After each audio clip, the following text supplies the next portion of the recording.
everything you need to do a good interview. And Ogletree, Charles Ogletree, who was a dear friend, hooked it up. Because the Obama's people were like, Julian, I'm not gonna move. So I had the tree. Hook the sister up. So he called, because they called and they said, okay, but you only have 15 minutes. Well, now you know black people. You don't tell seasoned black people, we all know each other.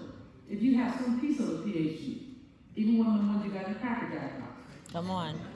We all know each other some kind of way. So Tree said, he'll do it. He said, you have 15 minutes. So I got the laid sweet, we got little snacks, living in the Torberry, my sometimes best friend came in to sweet like Queen Sheba. That shit was funny. She started eating the food, I'm like, where's something for you? And she lay there. And so we started talking, and little brother keeps doing like this. But we did what we did, the who you know game? So one was like, how you know Tree? I'm like, we went to Stanford. I'm from San Francisco. And I told little brother, that ain't coming out of my time. Long story short, we went 45 minutes. Little brother was about ready to die. And then the devil got in there. And I said, well, you're a Tree student and you had Derek Bell, so what do you think about reparations? And turn that camera off. Turn that camera off. It was funny, but of course I ended up cracking up. And especially when I said reparations up. But then she just thought it was a music. He would not answer the question, he ended it like that. Yeah, and that story, I'm glad you told the longer version of the story, because I've repeated the short version 1,000 times. That the reparations topic is always avoided by, those that are, in these circles. And in fact, the meaningful conversations are often avoided. I was always confused about how they would have these meetings where they would allegedly talk about black economic issues, but they never invited people like Dr. Malveaux, who lived right there in D.C., who gladly, I assume, if the White House had wanted to meet with you, you would have gone to, right? And Dr. Claude Anderson lived there. And there's so many other smart people there. And I said, this woman has a PhD in economics from MIT. That's right. And you're not going to talk, you're talking to a rapper about black economics? What's wrong with you? And so what it tells you is that the problem is not a hard problem to solve. But when you don't want to solve the problem, you just feel like gaslight it. The answers are inconvenient. Right, and that's what it is. So reparations is simple. In terms of racial wealth gap, I thought about that, I meditated on that, and I came to the conclusion that there's nothing magical about trying to tie with white people. I don't think equality is that interesting, honestly, because I think we're excellent. It feels like Hoppy show that we're the originators of everything, and you ain't trying to be copying nobody. But here's the deal. No one on earth has more economic power than the white male in America. He is an economic gorilla, and he's a violent gorilla. Economics is warfare. Money is used regularly to control and oppress groups of people. So if you think about it, I think of the racial wealth gap, we're like this. Our numbers are here, white men's numbers are here. So you're David Goliath, you're fighting a gorilla. Right? So the question is, how do you fight a gorilla? Well, the hard way to fight a gorilla is to try to become as big as a gorilla. Gorillas are big and strong. Catching up economically, I don't quite know how that could happen. My solution would be poison the gorilla. That too. That's a good one. So you can poison the gorilla, or you can realize you can find more efficient ways to fight at the size that you are. Right. You at least avoid the gorilla.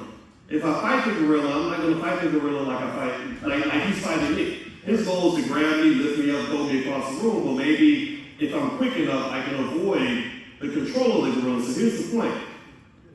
Black folks have to understand how our lack of economic preparation and our financial desperation that we breed through the instant gratification, through the excessive spending, through the lack of financial planning, makes you vulnerable to the gorilla.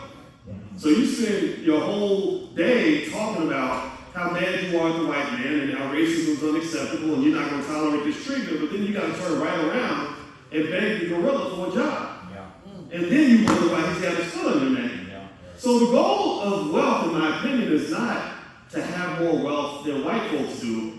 The goal is to create enough economic independence and freedom that you don't have to go bow, scrape, and kiss the toes of people who hate your guts in order to get what you need. You don't have to be rich to be economically free. Powerful.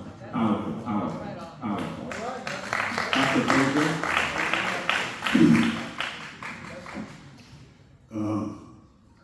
Strategies and tactics. Simple understandings and acting on those understandings about economic acceleration. The American tax system is set up for the landowner and the business owner. Why is that, Dr. Fraser? Because the landowners and the business owners write the tax laws.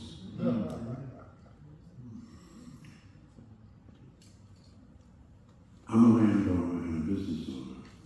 I can't think of one millionaire or billionaire that does not have real estate as part of his or her portfolio. 28 years old, I got married. Been married for 52 years. Amen. At 32 years old, I live in Cleveland, the Shishi-Poo-Poo area of Cleveland. But there was a neighborhood in Cleveland called the Buckeye area. It was an all-white Slavic area. And black people started moving in. This was 40 years ago, a little longer than that. And they were selling their homes at pennies on a dollar. Now, I was not a landowner, and I was not a business owner. I had me a shishi-poo-poo white corporate executive job at Procter & Gamble. But I understood because of the neighborhood that we lived when Laura and I moved out of my apartment. We moved into a home in Beechwood, which was a Jewish neighborhood. And I got to be good friends with my Jewish neighbor. And he told me about the Buckeye area. He owned a lot of property. I said, okay. So I visited with him. Make a long story short, I ended up buying 8 2- and 3-family homes for pennies on a dollar, because those white folks wanted to get as far away from us as humanly possible. They were all next to each other on one block, 124th Street, off of Buckeye. 8 in a row. I was then taught convert all of those 2- and 3-family homes into Section 8 housing. Why, Dr. Fraser? Because they paid the highest rent on a regular basis for the right tenants. Now, the challenge is to find the right tenants, right? Because you're dealing fundamentally with single moms raising children, generally speaking. I scoured Cleveland for months, literally, filling all of those, they were apartments, 2- and 3-family homes. I promised each mother that if they took care of it like it was their home, that when I finished accelerating depreciation on these homes, which is 10 years, I would make it possible for them, if they wanted to occupy the home, to purchase it. That was a pledge I made. I started a business. Having that much real estate, I had an LLC. The tax write-offs, the accelerated depreciation, keeping it and managing it properly for a decade. Within a decade, I had, just by owning property, starting a business, using all of the benefits of of being a business owner and all of the tax write-offs from maintaining properties, those 10 years, I paid, Nora Jean and I, 0 taxes. 10 years later, I sold all of those homes at 13 times what I paid for 10 years earlier. The tax system was set up for the landowner and the business owner. What is the first thing God gave Isaac? Adam, land. Was the first thing he gave Isaac? Adam, land. You should not have, if you have any kind of portfolio, land must be in it, whether it's your own home or income property, whatever floats your boat. But land, and I don't care what you call it, you can call it a side hustle. You get it registered as a business, and almost anything you buy, you can make a case for your business. You were buying it for your business. I needed 12 bottles of water for my office or for my home. It was for my business. It's mind-boggling. We do not use it. Tax owner, landowner, get you a good CPA, good accountant, and it's something that we must engage in. It's extremely important. One final thought. You said something, and Nori said something about unity. So I want to give you a quote to think about the power and importance of unity. It's easy to break a finger. It's hard to break a fist. And that's got to be our mindset for the next 100 years. Own land, right? Own land. Save on your taxes. The landowner and the business owner open up a business. I don't care what you call it. You can work out of it out of your home. It could be a side hustle. Maybe the side hustle can turn into a business. But we have to think. We have to think about it. Keep it simple. Like one of the things I love about what Lurie did and what Dr. Boyce did, they keep it simple, easy for you to understand it, and then he's committed his life to teaching you these tricks of the trade. Amen. I love him for that. Right? No charge. Every day he teaches thousands of people these tricks of the trade. That's my story. I'm sticking to it.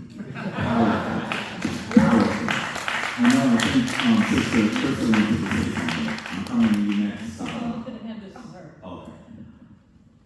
So one of the things that I look at, and we heard it all day today, even last night, unity and know thyself, right? But when we look at these things and we say we're supposed to come together and we're supposed to do these things and we're supposed to work together, we talk about unity, and a lot of times we're not united in our house. So we're not united in our house, how do we get united in the community? So it goes back to know thyself.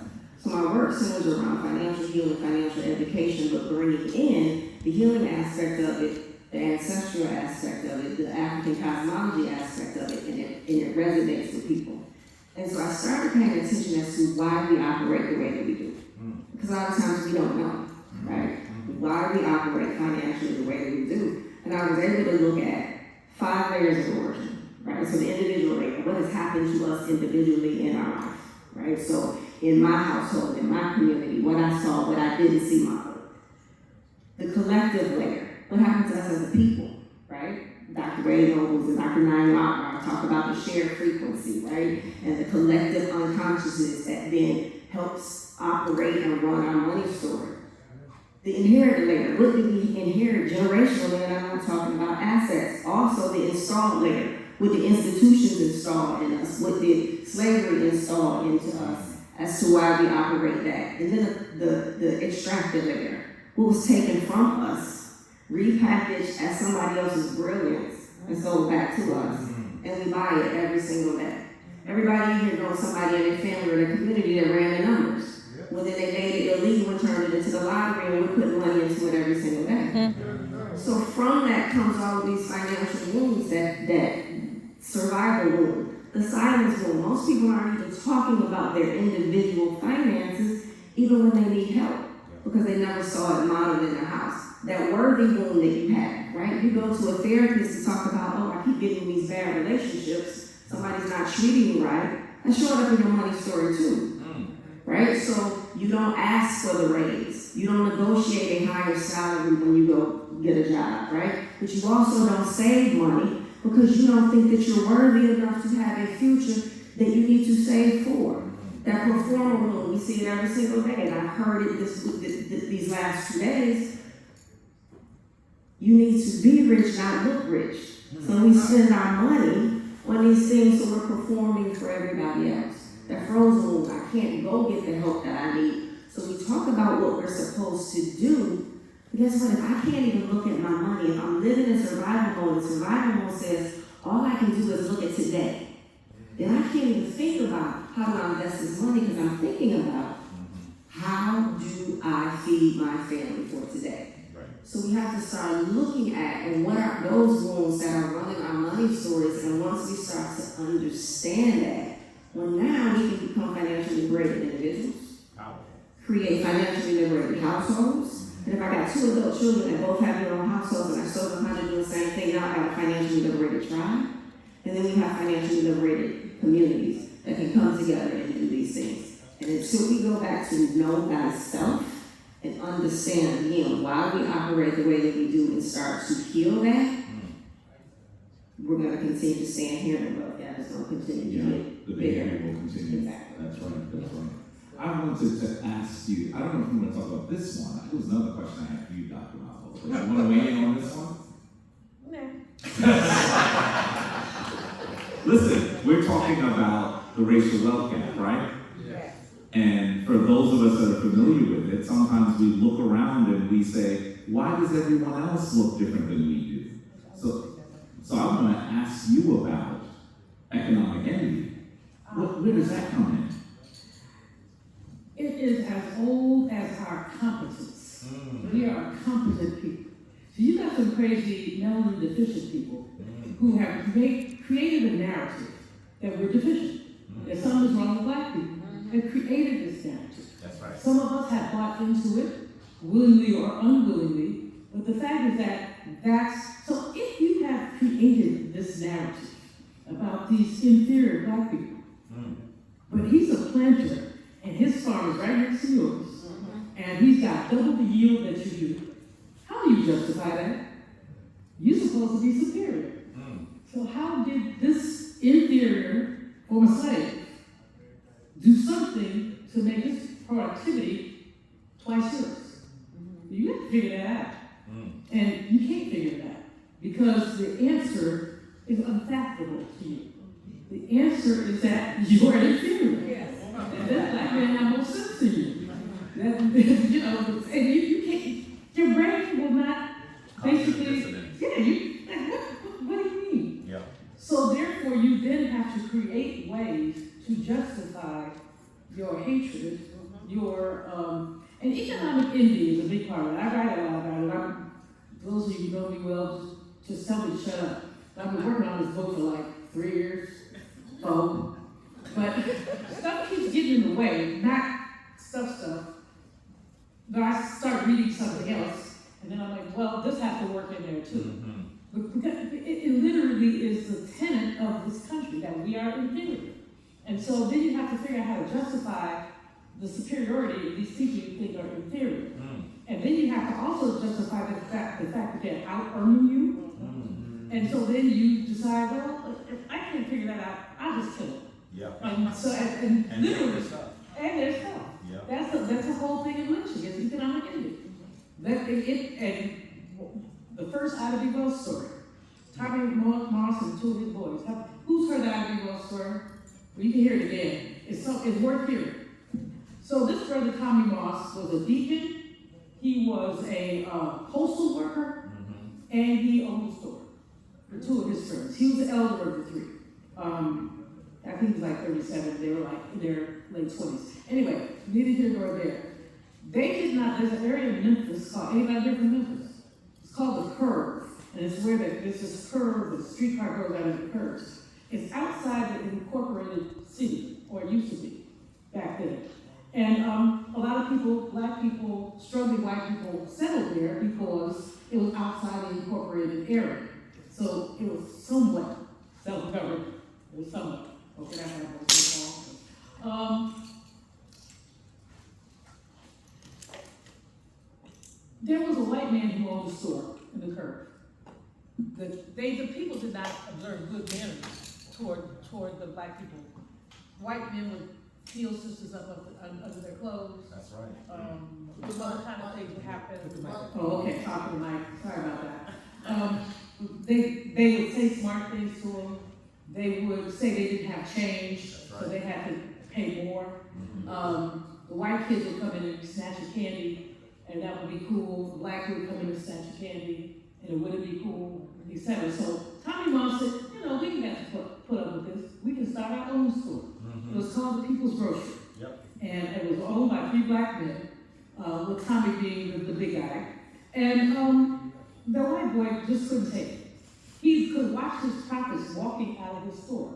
Because people who had been treated badly, like, I don't have to go back down to old times. And 2 boys got into a fight over marbles. All right? White men went to the People's Grocery about the fight 2 of the boys had over marbles.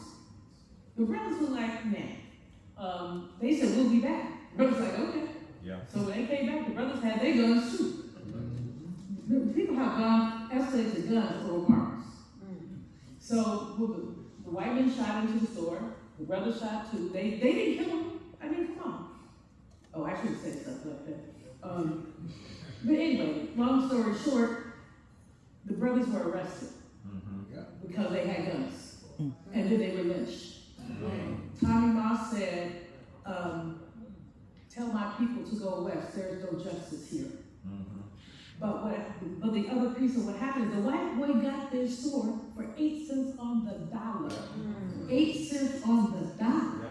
I mean, every time I think about this, I get more insane than I was. A little boy, he was a 22 or 23-year-old Harvard student, and I wrote something for somebody. He challenged me on it. And there are 2 ways to deal with that. One would be treated like a student. The other would have been to treat him like a buffalo. Which I chose. You went to Harvard, you majored in history, and you never heard this? That's right. That means your education is deficient, your cognition is deficient, and you have a problem. All of the above. You know? All of that. But anyway, these stories are replete of how economic envy essentially stole from us. And the reason I write about it is because we talk about the wealth gap, boys, and people don't talk about why we don't have, I'm not going for even either, but why we don't have more. That's right. Why don't we have our fair share? And we get to the answer is that economic envy. White folks, many, not all, but historically cannot stand the fact that we can accumulate.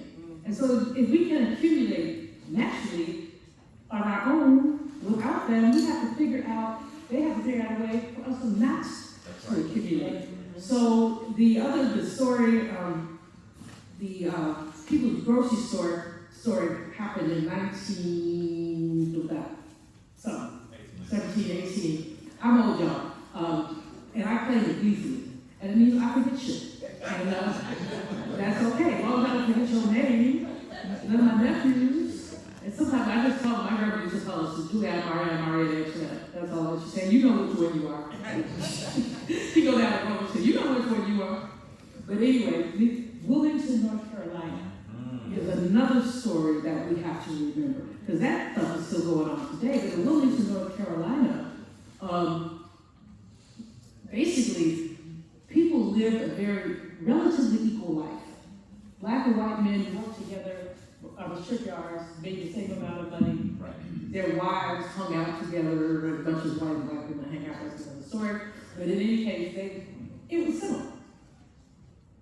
Then, in 1898, a man's name is Tillman. He was one of the founders of the Klan. They started an organization called Rights of White People. And they said no black person should vote, should make the same amount of money as any white person, and that white people have rights. And they basically, the 1898 massacre, which I'm sure all of you know about, you must, if you don't, Google it.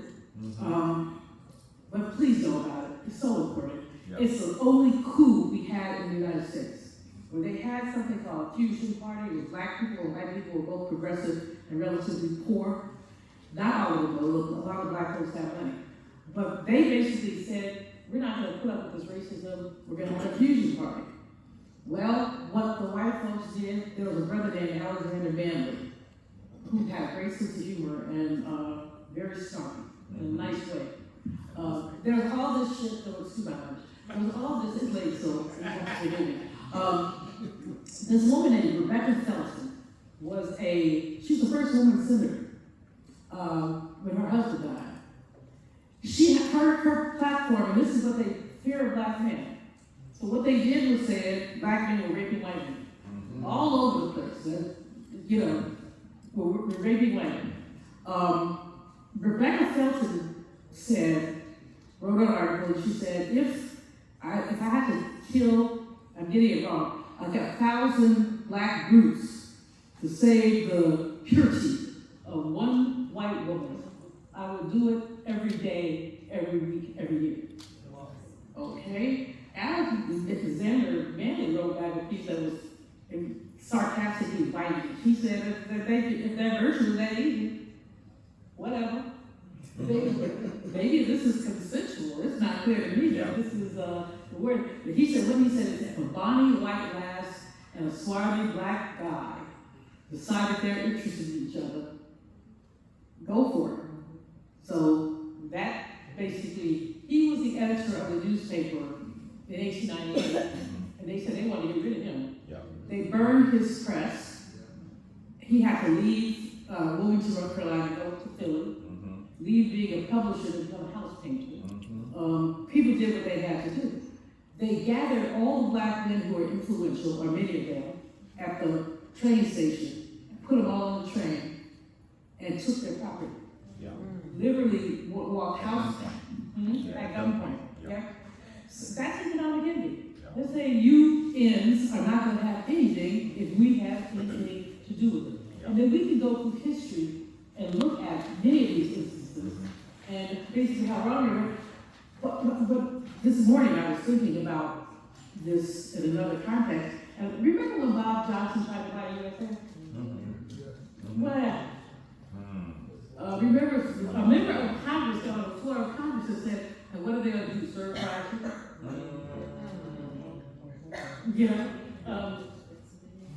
And they had all kinds of racially, whatever.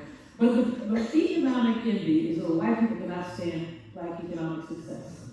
And that's why, I don't have fear because I am a part of a mighty tribe, but I do have concern about what's next, given the economic instability in this country right now. We have basically a megalomaniac, there are other words, but I will entertain you. Y'all know me. We just have, I call it the house that enslaved people built. That's what it is. Enslaved people built that house that man lives in. But the point is, I need to tell you, you're about to tell me to stop talking, and I will. Shortly after you stop, but not immediately. But in any case, bottom line is economic envy means they can't stand on us. And we see it time and time again. We see it in the 1920s when black people tried to move into white neighborhoods. One of the, I can't remember the name right now, but one of the most tragic cases, his brother tried to buy a white neighborhood in Detroit. They were like, oh, no. He had his frat brothers, I believe he was a Q, sitting out the window waiting for white folks to do something. They busted his place, bang, bang. Couple got killed. Sweet, it was Ossining Sweet is the brother's name. He was a dentist. And he was incarcerated. His wife in Detroit. His wife died of tuberculosis. Their child died. And it was just because this black man had the means to purchase home. So when we think about where we are, I think we always have to think about economic envy. And one more thing, but you can come back to me if you want to. I mean, you're the moderator. I'm sometimes coming I'm out. gonna come back to you.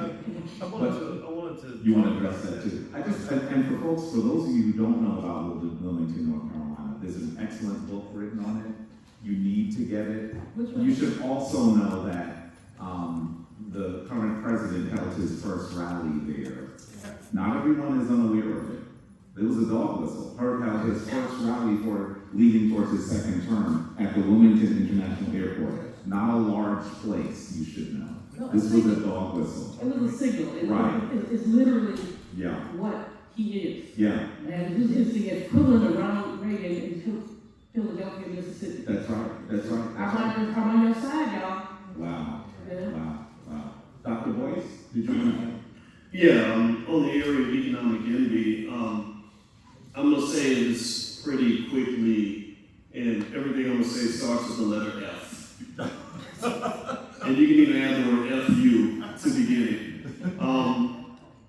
Life got a lot easier when I learned that white people don't like me that much. And I learned, number one, he's not gonna fight fair. Most competitors are not going to fight fair. Economics is a competitive contact sport. Yes.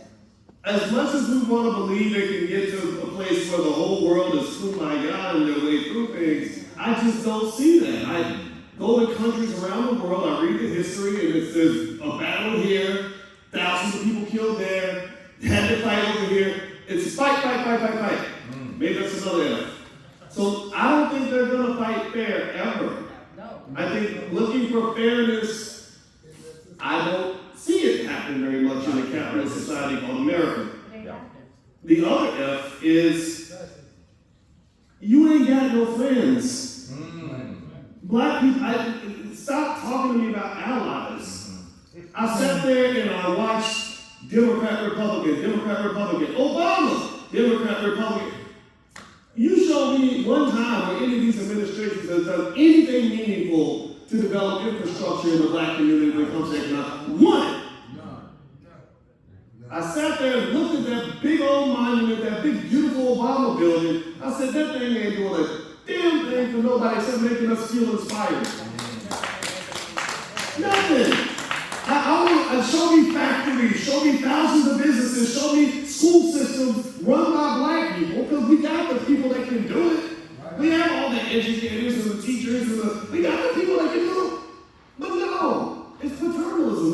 They're like, we'll build more schools for you, but we have to run the schools and we're gonna make the money and we won't hire your people to teach your children. So your kids are a commodity.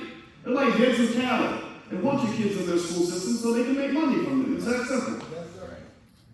The third F is when it comes to politics, and I am not a political scientist by any stretch. I've had some experience, when the Obama administration was there and we engaged with them on an incarceration issue, Russell Simmons and I, and we won.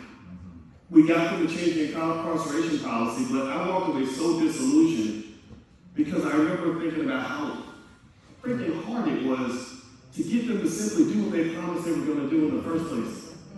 I was like, why? I would talk to Russell. Here's how it worked. The way we got it done was Russell said, I want you to write a letter saying that it's time for Eric Holder and Obama to change their incarceration policies because black people have been affected. Y'all know the history. So I wrote the letter, and the first draft, Russell was like, no, this is too mean. You can't say it. So I'm like, you need to do this, sir.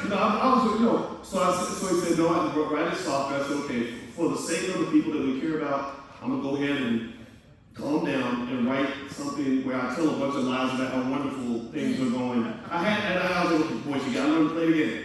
Okay. Because my mom used to say, your mouth is to make you great or get you killed. I'm curious to see which one. And so I wrote the letter, very polite. And so Russell went and got all the celebrities to sign, all the rappers and the entertainers, he knows everybody. And I went and got scholars and HBCU presidents and others to give it some substance.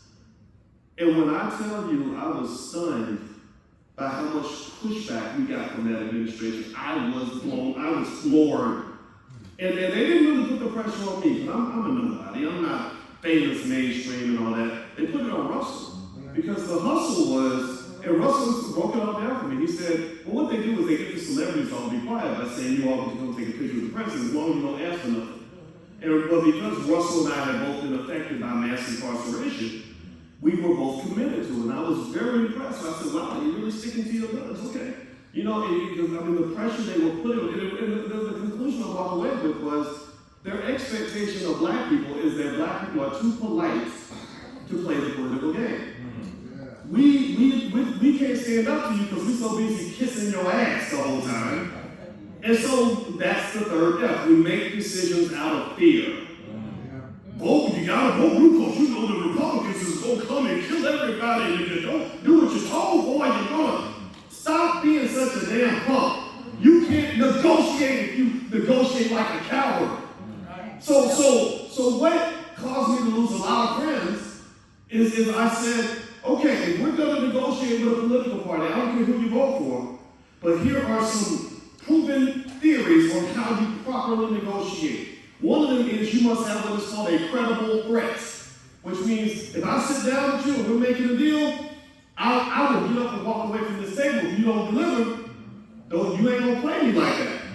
And the thing is that they are so accustomed to black people negotiating out of fear that they say, oh, we just scare them and tell them that we're gonna get another Trump, he's gonna come and get you. That black folks will get in line and do what they're told. Now, I've never told anybody who to vote for. Again, that's the propaganda. They go around saying, well, Dr. Boyce is telling black people not to vote. No, I've just said, look, whatever group you're negotiating with, you cannot win the game of competitive economics if you are always afraid, if you're busy looking for friends, and if you're not ready for the pushback that's going to come.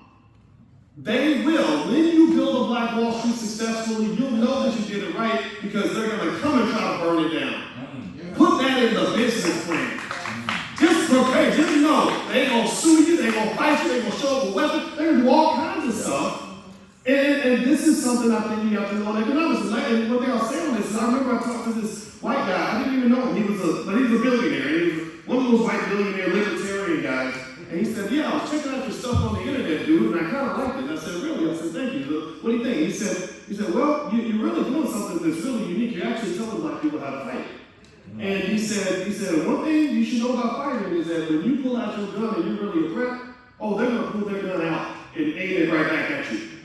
And you're going to get hit. And here's what really gave me a lot of courage on this was I watched this documentary about the Vietnam War. I was obsessed with it because my daddy went to Vietnam, and it affected him so crazily that I just really wanted to understand where this war come from. Why we over fighting these people? You know, Viet Cong ain't never called me nigga, right?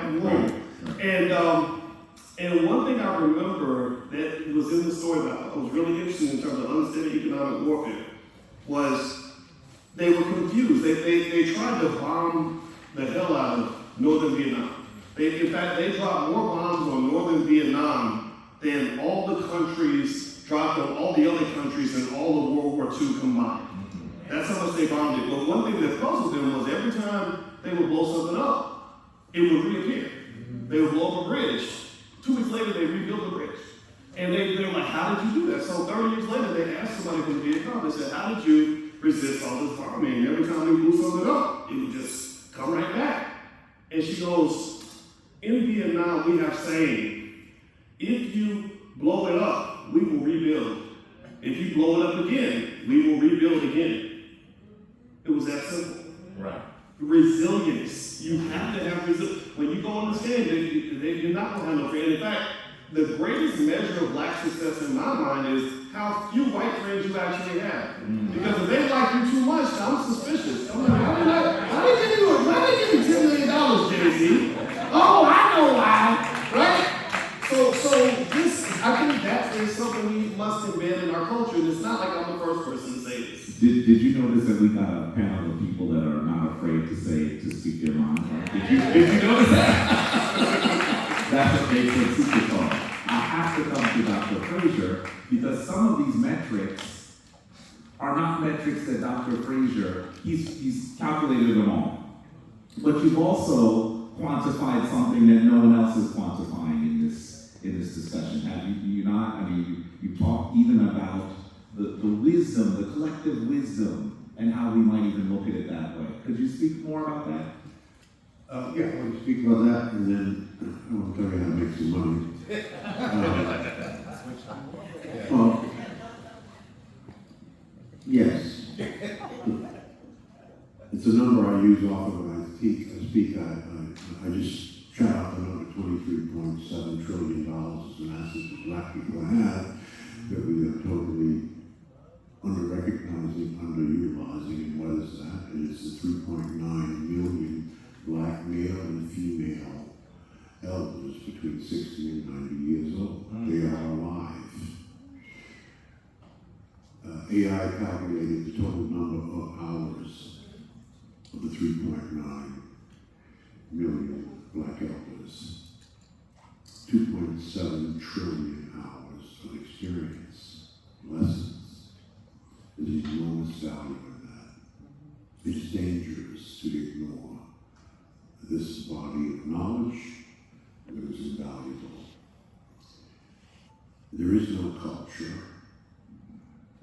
in the history of humankind that has risen to maximize their full human potential without full utilization, recognition of both the power of family and the power of elders. It's an African American or a Negro problem. It only exists here in America. It does not exist anyplace else on the continent. You cannot live on the continent and be an aspiring whatever without counseling with the elders. The same thing is true when I went to India. Same thing. They worship their elders. And the Asians have taken eldership to a whole nother level. They live in households of 3 generations. The parents, the children, and the grandchildren. Who raises the grandchildren in an Asian house? The grandparents, the elders, they have more experience. So it's an asset that we have to fix and cultivate.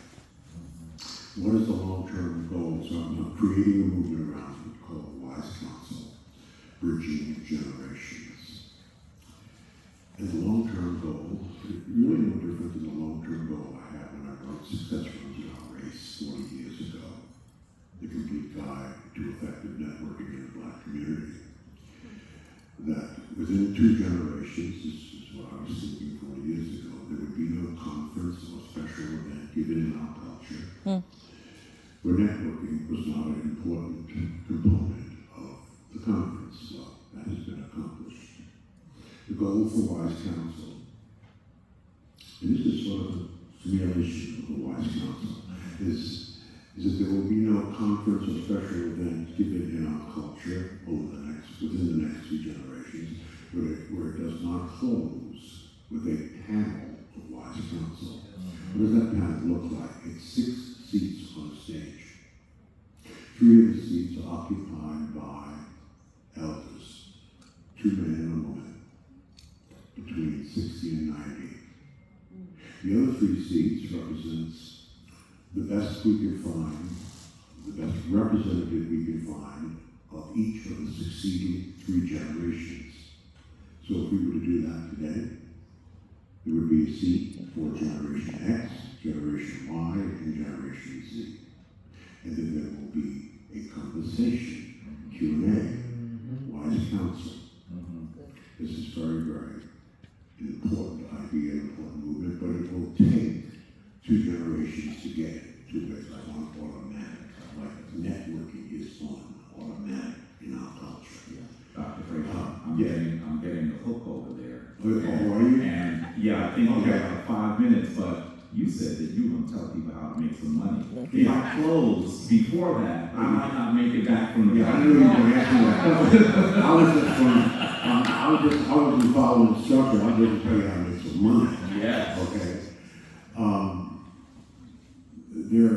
There are 6 fundamental principles for the intergenerational transfer of wealth. One is marriage, the other is the proper management of accumulated wealth. In other words, financial education, financial literacy. I talked about one already, and that's real estate. I'm trying to cut this short. The final one is proper insurance. Proper insurance. Listen to me now, brothers and sisters. I wanted to learn about proper insurance. And I'm sort of an extremist kind of guy. I just wanted to learn about it. I didn't want to sell it. I just wanted to learn how powerful it was and all the machinations. So I decided to get licensed in insurance. So I did all the studying, sat for the exam, and became licensed in insurance. So, as a licensed person with a CFEI, Certified Financial Education Instructor, I'm going to tell you how to make some money that will fulfill the intergenerational transfer of wealth. Well, Proverbs 13:22 says, a good man leaves an inheritance for his children's children. Amen. That's biblical. I didn't make that up. And that's through the use of proper insurance. Why people have been doing this for generations. I could show you or talk you through. I'm not going to take the time now. Buy a certain kind of life insurance policy. It's called an IUL. When your baby is born, 6 weeks in, buy that baby a policy for about $40 a month. Commit to paying that policy. That's what Nora Jean and I did when our sons were born. Until such time as we're no longer here, and then your children are grown, and then they must commit to finish paying that policy. And by the time they reach 65, both of my sons, one is of course now passed, will be worth $3.5 million, tax-free.